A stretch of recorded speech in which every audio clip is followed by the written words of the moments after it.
Welcome to A Magical Life, Health, Wealth and Weight Loss.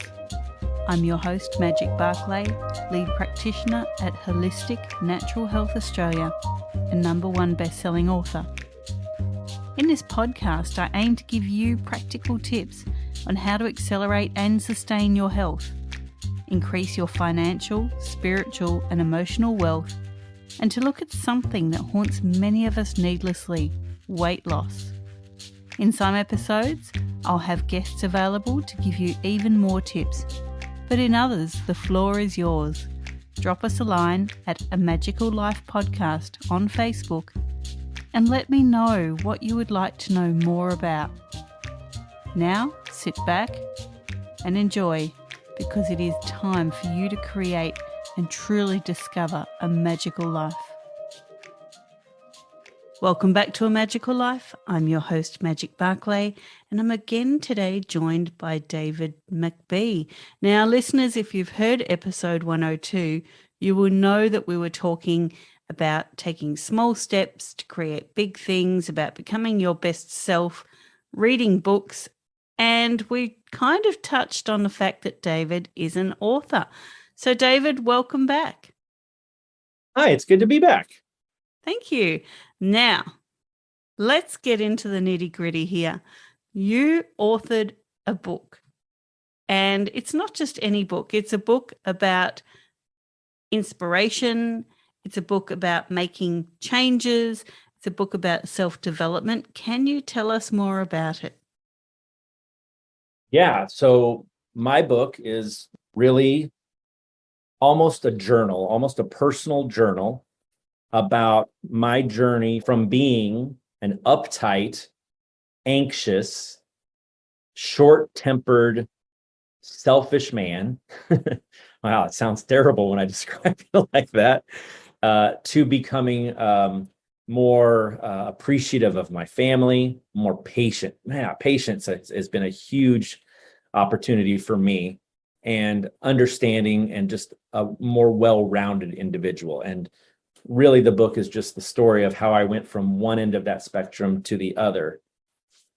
And I would say that it's I guess you could call it a self-help book. I would be in the self-improvement category, but it's not preachy. It doesn't tell you what to do. It just shares what I did. And most of the folks who have read my book and reached out to me tell me that they can relate to a lot of the situations that I was in, and they learn from what I learned, and it has helped their marriages and their experiences with their children or their senior parents.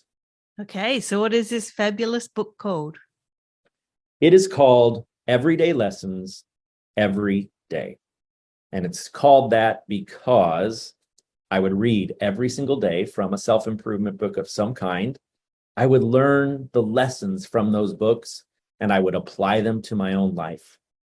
And learning a lesson every single day, something that helps you grow as an individual every single day for around 8 months, it will change you. I promise, I promise, I promise. Now, a lot of people just read self-improvement and self-help books because they're enjoyable, they're entertaining.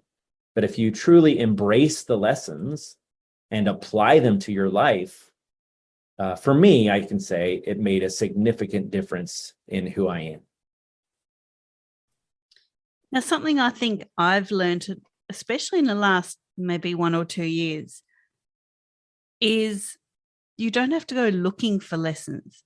Sometimes they're not obvious, but in the end of the day, when you're in bed and you're doing like a stock take of the day, something will pop up that you thought was completely insignificant, and there's a life lesson there.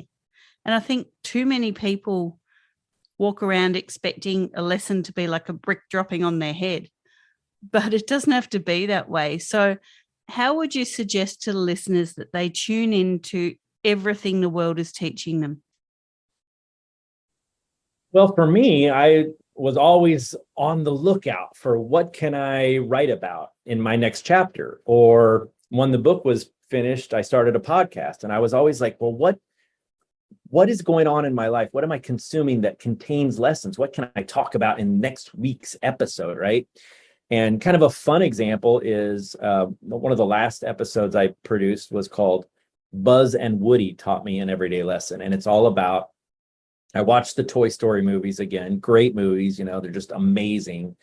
And I remember a lesson that I learned from Buzz and Woody and how it related to me growing up, and some stuff that my daughter was going through as well.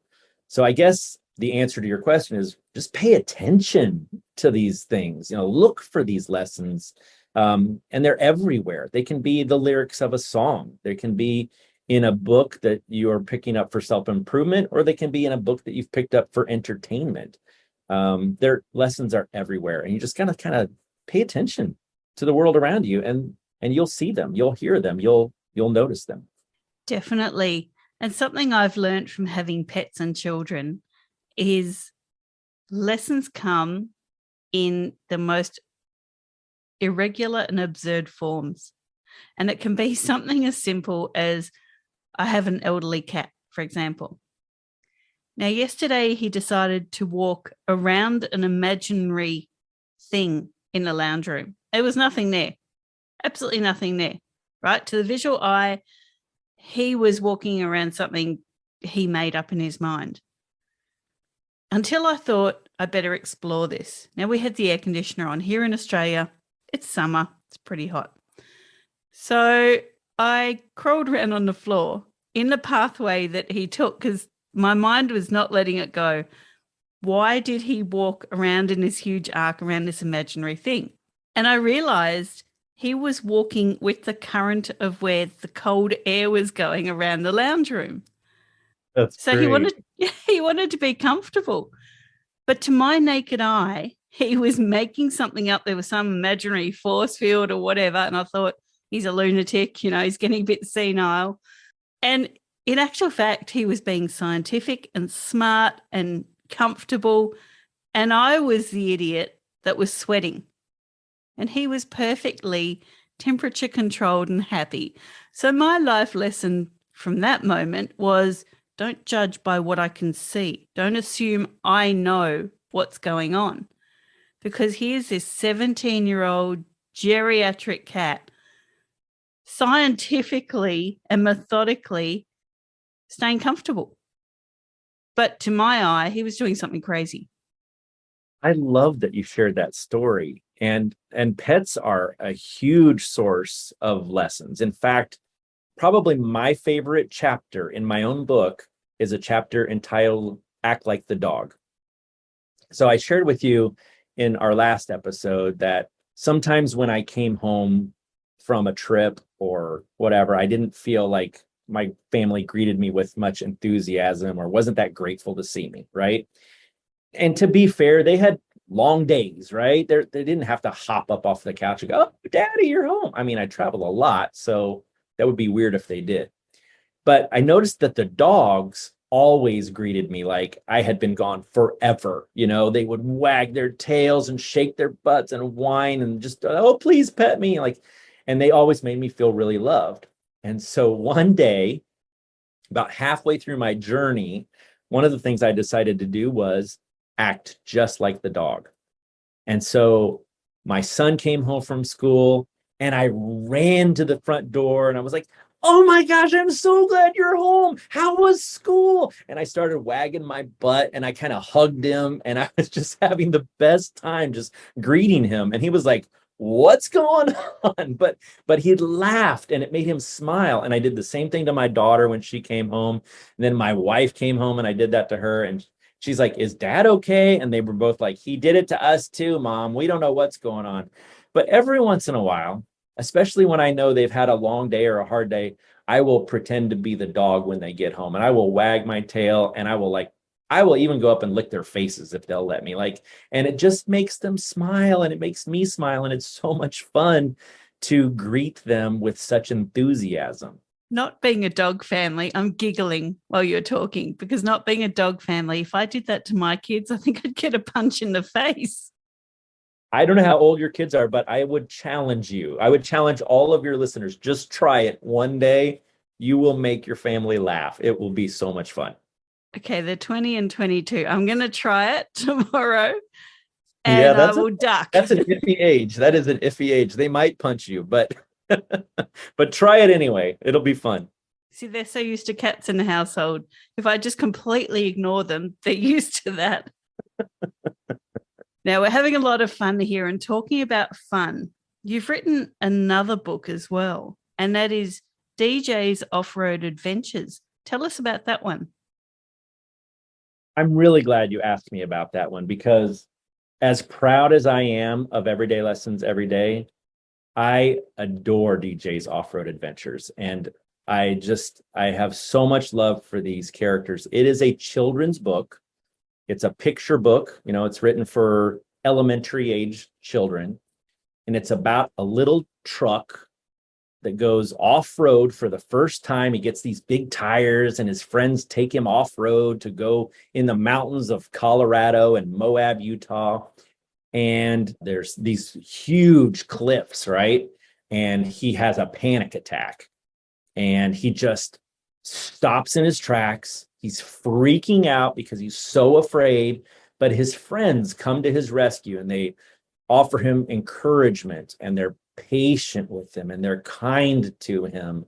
And only because of his friends. If he were there alone, he would have turned around and gone home. But because of his friends, he's able to overcome his fear, overcome the obstacles, and make it to the top of the mountain to see this beautiful, beautiful view. And it's a little bit like the little engine that could, right? He's trying, but he really is struggling, but his friends help him to overcome his fears. And then he, of course, pays it forward the next time he goes off road and he's helping another little truck who's scared. And I love this story for a couple of reasons. One, it's just the artwork's beautiful and kids love to read it. But more important, it's all based on an actual true story that happened to me. And I guess you could kind of intuit what the story was, but I'll tell you, I actually got invited to go to Moab in my new Jeep. I've been off-road a little bit here and there, just some trails in Missouri and Kansas, but you go to Colorado and Utah, and there are some significant cliffs. And I'm driving my Jeep up this, it's a trail called the Entrance to Hell's Revenge. That's not intimidating at all, right? And it's kind of like, imagine a Hot Wheel toy driving up the back of a dinosaur. And it's like a 70, 80 foot drop on the right. And it's like a 70, 80 foot drop on the left. It's maybe 12 or 15 feet of rock that you're driving up. And it's not flat. So your Jeep's tipping to the left and it's tipping to the right. And I had an actual freak out. Like I put the car in park. I pulled on the emergency brake because my hands were shaking. My hands are shaking right now, just telling the story. I almost passed out. I was start losing feeling in my lips and my face. And I was like, I drove all this way to go do this fun adventure with my friends. And I can't do it. I have to turn around. I have to go home, but I have to go back to Kansas where it's flat. But my friends wouldn't allow that. They got out of their vehicles. They walked right up to mine. And they walked with me as I drove over this dinosaur's back. And for 3 days, they were patient with me and kind and understanding, and just they handled me with kid gloves, if you will. They took care of me in ways that I haven't been taken care of since I was a child. And it was the greatest adventure. I went to the top of these mountains. I saw these beautiful views, and I've been back 3-4 times. I've taken other people. It has become my passion. And of course, when I got back into Kansas and I was telling people that story, they were like, that sounds like a children's book. And so that is how I became a children's book author. That's a great story and so visual. So I can see why kids will really love the book. What life lessons do you think you learnt from that experience? And what do you think the kids will get from the book in a nutshell? Well, I think the lessons I learned from it were all about I learned from my friends and their actions, and they were patient and they were kind, and no one gave me a hard time or made me feel like I was slowing them down. And so I've learned to be that way when I, in my life, right?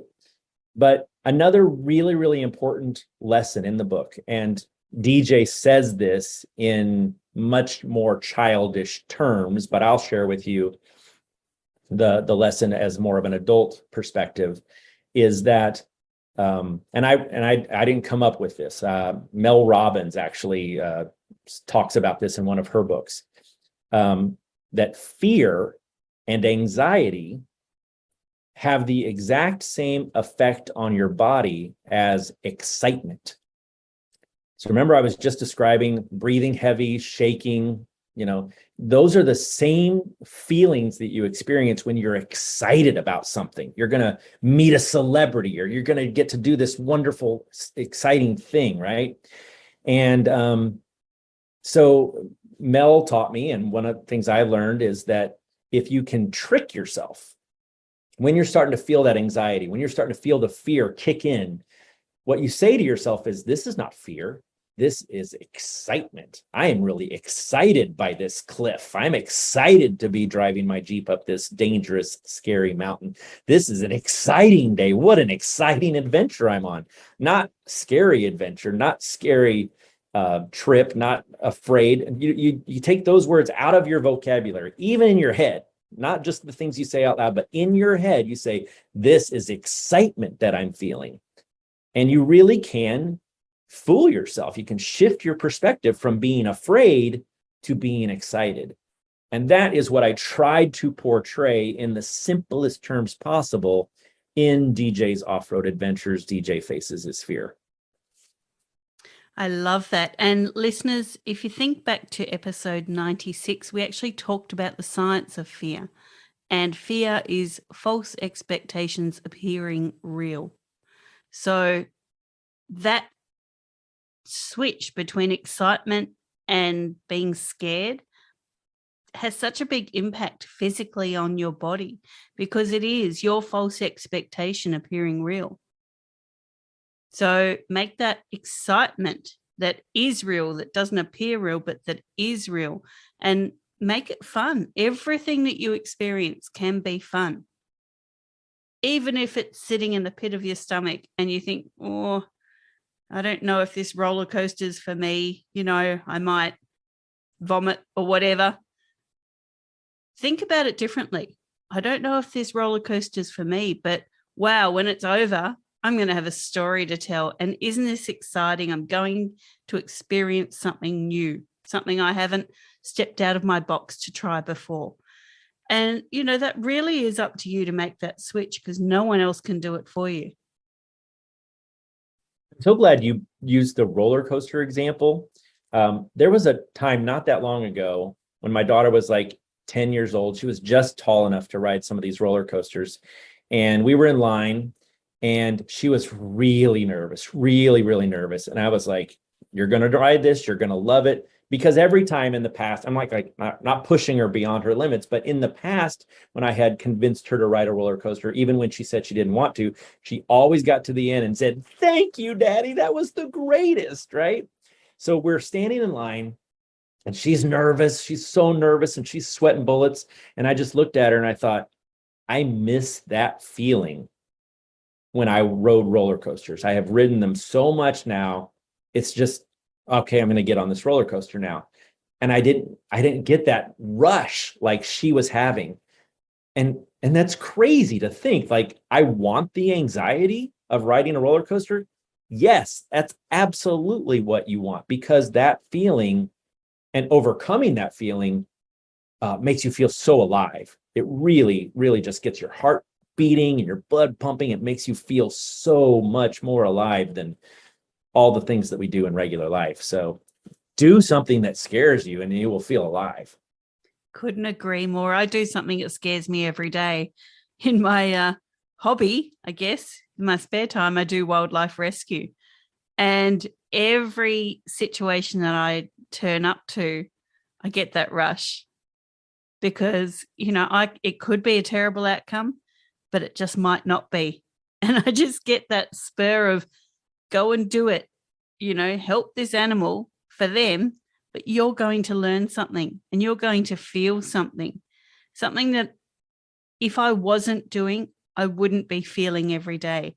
You know, the certainty of the life and death circle, the certainty of gratefulness. Like, I just get so much, and that gives me a rush every time I step out of the car. I'm not saying everyone has to do something like that, but find something that just gives you that buzz, that excitement. Something in life. I'm not talking a substance, something in life that gives you that buzz. Whether it's competing in a sport, whether it's going for a walk and challenging yourself to go for a bigger, better walk or a different scene to walk through. Find something that gives you that rush. So, David, we've talked this episode about your books. When you first decided to write a book, what spurred you to do that? Like, how did you get that message that you had something to share with the world? Well, the Everyday Lessons Everyday book, I really wrote for me. I really did. I didn't even know that I was going to publish it as I was writing it. I'm like, I don't know if anybody will care what I'm reading and what I'm learning and what's going on in my life. But once I had kind of put all of it down in writing and I'd shared it with a handful of people, they said it was valuable and that it could have a positive impact on the world. And some folks have told me, David, that's really brave of you, because I'm really vulnerable in it. And there are moments in this book where I'm a jerk to my daughter. I'm a terrible husband, and I put it all out there. So to answer your question, I decided to publish it as a book because I felt like other people could learn from my mistakes and it would improve their lives, improve their relationships, improve their marriages. And for me, that was worth any embarrassment that I might feel from the way I acted. It also holds me accountable, Magic, right? Like, I can't go back to being that jerk after I've written and published a book about how not to be a jerk. So that is another kind of a secondary reason. The children's book, boy, I don't know what inspired me to do that. I loved telling the story about the panic attack and how my friends came to my rescue and the adventure that I went on. And I guess I told the story often enough that people really enjoyed hearing it. And I don't know, I just felt like it could be a fun children's book. And we haven't talked about this, but there's a second DJ book too, and it's all about working together as a team, teamwork and kindness. And really, basically what has happened is when I go on these off-road adventures in real life, I look around and I see these things happening and I realize, hey, there's some really cool lessons that children could learn that I could turn into another book. And so now I'm writing a third book about bullying and females standing up for other females and how females can do anything they want. It's about a little pink Jeep. So I don't know why I feel the need to write all these books. It's certainly not to make money. Stephen King has this really famous quote, and I don't know it exactly, but the gist of it is, you don't write to make friends or get famous or get popular or make a bunch of money. You do it because you have to and you need to, and you want to get your creativity out there into the world. And so maybe that's my answer for you, Magic, is that I just felt inspired to create and I wanted to share my creations with the world. I love that. Now, where can people find the DJ books? They're on Amazon. Both of my books are on Amazon. You just look up DJ's Off-Road Adventures or Everyday Lessons Every Day. Or each of my books also have their own website. So djsoffroadadventures.com and everydaylessonseveryday.com. Also, kind of a fun thing is if you're on social media, DJ has his own Facebook page. So it's facebook.com/DJ's Off-Road Adventures. And on that page, I show some of the behind the scenes of the book being created. Like it's kind of fun that I take Hot Wheels and I place them on my bed, and so they look like they're climbing mountains, and I take a photograph of that, and then I send that to the artist, and the artist makes a sketch. So that's kind of a fun thing that I put out there, and some sneak peeks of the next book. But I also post real photos of our Jeep adventures and what's going on with the Jeeps and DJ's friends. So if you're into off-road stuff at all, or if you're into these lessons for children, that's a really fun Facebook page to follow. It's DJ's Off-Road Adventures on Facebook. I've just written that down for my homeschooling network. Great. I think I'll make that one of our texts. Fantastic. We've discovered so much about you and about your writing in this episode. What's a key takeaway you'd like the listeners to have today with your messages? How about this? Pay attention to the world around you. There is so much to learn from this journey that we are all on, whether it's in the books that you read, the poems that you read, the songs that you hear, the movies that you watch. There is so much wonderful stuff that has been created by other people.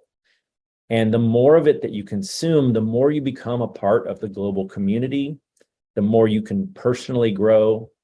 And if you have an inspiration, it's my opinion, Magic, that those inspirations are divinely inspired and that you cannot ignore them. There has never been another book just like mine. There's never been a DJ book like the one I wrote. And if I hadn't brought it into the world, no one would. And I felt an obligation to do that. And I want to inspire anyone who has a book inside of them, or a movie or a song, to write it and put it out there. And so what if no one reads it? So what if it doesn't make you millions of dollars? Just create it and put it out there, because if one or two people pick it up and enjoy it, you will have made the world a better place. Couldn't agree more. Now, thank you so much again for your time today, David. Listeners, you can find David at Facebook, official David McBee, David McBee on Instagram, LinkedIn, and on Twitter. Don't forget to grab your copies of those fantastic books. Head over to Amazon. And listeners, coming up in episode 104, we have Kelly Shields talking about unlocking the golden handcuffs. Now, I know that sounds strange, but stay tuned. More on that soon. Listeners, thank you again for your time. Go forth and create your magical life. Thanks for listening today. Please subscribe to hear future episodes, leave a review, and share this podcast. You can follow us on Facebook at A Magical Life Podcast or at Holistic Natural Health Australia. That's holistic with a W. You can find us on Instagram at Holistic Natural Health or at www.holisticnaturalhealth.com.au. That's where you'll access all sorts of articles, freebies, and more.